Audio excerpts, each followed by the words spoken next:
Hello আমার প্রিয় বন্ধু বান্ধবীগণ, তোমরা সবাই কিরম আছো? আশা করছি তোমরা তো ভালোই আছো। তো আমিও ভালো আছি। তার জন্য নিয়ে এলাম খুবই সহজ একটা রেসিপি। সহজ হলেও না, যারা কিপটা মিট করে আমার মতন যারা কিপটা তারা তাগর জন্য তো এটা রেসিপিটা তো খুবই ভালো, খুবই উপকারী রেসিপি।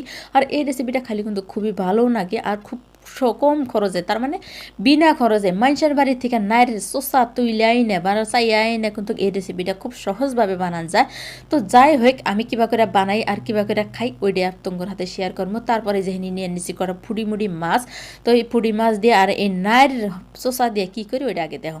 তো এই যে রান্নার নিয়ে লাইলাম, আসার পরে একটা কারার মধ্যে দিয়ে দিলাম সামান্য পরিমাণে সর্ষের তেল দেওয়ার পরে দিয়ে দিলাম পেঁয়াজ, তারপর দিয়ে দিলাম গোটা রসুন, তারপর দিয়ে দিলাম কাঁচামরিচ। আর কাঁচামরিচের পরিমাণটা অল্প বেশি করে না দিলে স্বাদ লাগবে না, বুঝছো? তো তারপর দিয়ে দিলাম এই যে নাইট যে শসা আছে না, এইটা হলো জাতনের শসা, সাদের লাউয়ের শসা। সাদের লাউ স্বাদ লাগে না সাধারণত, ডেলি খালি ভালো লাগে না, তার জন্য এই যে নাইট শসা আজকে খাইয়া দেখবো, বুঝছো? খালি ছাগলেই খায়, আমরা খাইয়া দেখি না। তার জন্য ব্যবস্থা করলাম যে ছাগল গড়িয়ে খায় স্বাদ করে, তো আমরা খাইয়া দেখি কিরম স্বাদ লাগে। তো ওই জন্যে আজকে এই যে এই ব্যবস্থাটা করে নিলাম। আর একটা কথা কিন্তু সত্যি, ছাগল গরু নাগাল যদি এরম কাঁচা মাছা সব বস্তু যদি চাবাইয়া চুবাইয়া খাওয়া গেল নি, তাহলে কিন্তু বেমার আজার হইল না, তাই না? ছাগল গরুর কিন্তু সাধারণত বেশিরভাগ বেমার আজার হয় না, কিন্তু আঙ্গুর হয়, কারণ আমরা অল্প স্টাইল করে চলবার যাই তার জন্য। তো এই যে নাইট শসাগুলো অল্প টাইম বাজার পরে, অল্প মানে আধা হে দেওয়ার পরে তারপর দিয়ে দিলাম এই যে কটা পুঁটি মাছ দিয়ে আবার নাড়াচাড়া করতেছি। তো আমি এবার নিতেছি, তোমরা যদি চাও তো আলাদা করে মাছগুলো বাইজা নেওয়া আরও কোনো সমস্যা হবে না, ওটা আরও ভালো নেকবো। তো আমি যে সহজ করবার চাইলাম তার জন্য যে সহজভাবে দেখাই দিলাম, বুঝছো? তো যাই হোক, নার্সি চগনা ভাজা টাজা হয়ে গেছে, এখন এলাম এই যে গোষ্ঠী করবে নিয়ে গেল পাটার মধ্যে যদি ভর্তা বানান যায় তাহলে ওই ভর্তাটা কত স্বাদ নাকি গোছের।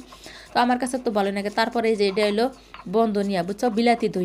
বিলাতি দইনার মধ্যে একটু নুন দিয়ে এই যে ঘষাঘষি করে বাড়াবাড়ি করতেছি। এখন সাইডে দিলাম ওই যে নাইট যে শসা আছে আর ওই যে পুঁটি মাছগুনা যে আছে সব একসাথে। এই যে দেখো আমি কিরম করে বাড়তেছি, বুঝছো? আর এইটা বাটার আগে এক থালি ভাত খাইয়া ওইসব ভাত খাইয়া টাইয়া বাইটো, তার যে কাশেন বুড়ি মাছের গোনা কাটা যেগুলো আছে কাটা গোনা যাতে মিহি হয় ওইরকম করে শক্তি নিয়ে, খুবই এনার্জি নিয়ে এই যে ঘষাঘষি করা রাখবো, ঠিক আছে? এটা মিহি হবে। এই যে দেখো আমাকে দেখো, আমি খুব সহজভাবে কিন্তু করতেছি। তো বন্ধু বান্ধবীগণ, কিপটা আমি বাদ দিয়ে তোমার সুন্দর হাতের আঙ্গুল দিয়ে একটা টুকুস করে সাবস্ক্রাইব করে দাও, বুঝছো? তোমার না করলে তোমরা দেও না, তার জন্য কিন্তু এত বারে বারে কই। তোমরা আসলে ভালো মানুষ, কিন্তু কিপটা মিডিয়া অল্প কম করো। চ্যানেলটা সাবস্ক্রাইব করার পরে ঘন্টাটা অন করে রাখো, যাতে এরকম সহজ সহজ ভিডিও তোমরা পেয়ে যাও আর এরকম করে সহজভাবে রান্না বেড়া খাওয়া পরও দেহে দেহে। যাই হোক, ওই যে বাটাবাটি গোটাগুটি হয়ে গেছে গা, এখন দিয়ে দিলাম খানিক সর্ষের তেল না দিলে কিন্তু ভর্তা জমে না। তো সর্ষের তেল দেওয়ার পরে এই যে ভর্তাটা খালি থেপকায় থপকায় একখানে করতেছি, কারণ যাতে তেলটা ভালো করে একসাথে মিশা যায় আর নুন মরিচগুলো মিশা যায় ওইরকম করে। তো ভর্তাটা যে দেখা দিলাম খুবই সুন্দর হয়েছে, আর আমার জিভে খালি পানি পড়তেছে টপর টপর করে খাওয়ার জন্য, আর চামচিয়া খালি দৌড় পারতেছে, বুঝছো? তো যাই হোক, ভাত নিছি একটা সুন্দর থালিতে, ভাত নিছি, তারপর নিয়ে নিলাম পানি। এখন এই যে ওপর দিয়ে নুন ছিটা দিয়ে এখন বিসমিল্লা বিলা মুহে তুলে দিব, বুঝছেন? তো এরম করে ভর্তা টর্তা দিয়ে ভাত আমি কিন্তু খুবই ভালো পাই।